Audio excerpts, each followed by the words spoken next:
Hey guys, Rod here from Fish Tech Solutions. With Awoonga Dam, there's obviously a lot of focus on Awoonga Dam. We've got the ABT, Australian Open, coming up there next week. And we've seen a lot of videos coming through our Facebook feed about cast stakes, soft plastics and weedless rigs and jig heads. But plastics aren't the only way that we can catch those barra this time of year.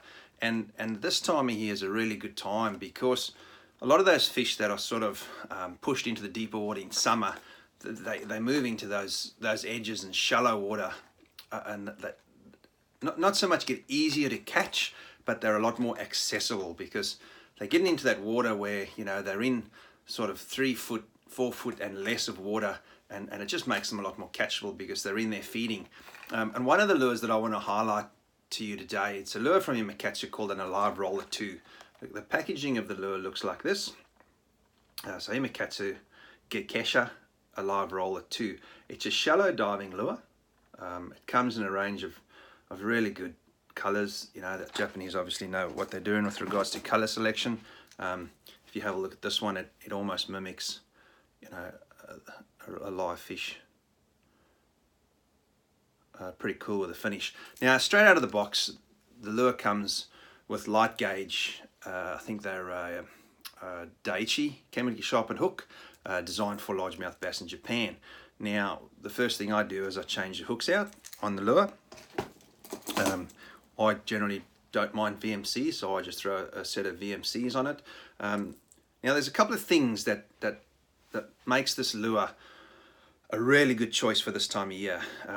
Firstly, it's a shallow diver, as you can see by the bib. It's got a very shallow bib, but it's also got real skinny. It's got a real skinny profile and flat sides. So the lure it's a bit hard to see on the camera there, but they come with extremely flat, flush-shaped sides. You can probably see it if you turn it upside down a bit better.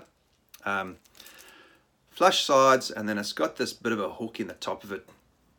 And the way this lure is designed to be fished is as a jerkbait. You fish it extremely hard with short, sharp stabs of your rod tip, but it's where you can fish this lure that's the key. And this lure floats. It's a floating variety. With those lighter gauge hooks, it actually floats very fast. So I prefer the heavier hooks just to slow the float rate of this lure down. But the way this lure floats is it actually floats head up.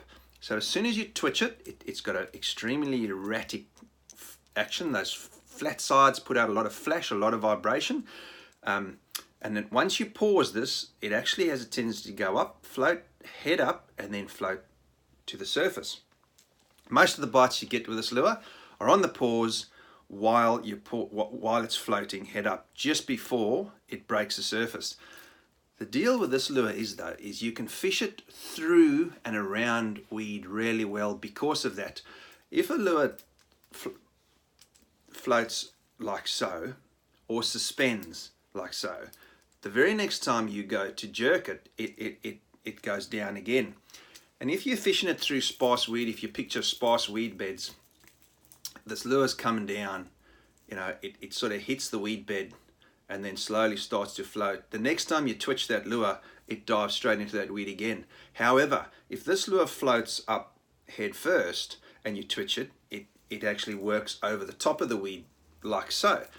And being such a fine bib on it, you can actually rip the lure through the weed with that cadence. So it's a rip, it starts to float up and you can rip it back down. And if it gets any weed on those hooks, you can then rip it through the weed really well.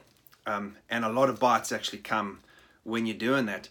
And that's what makes this lure so effective, and it makes it stand out above others.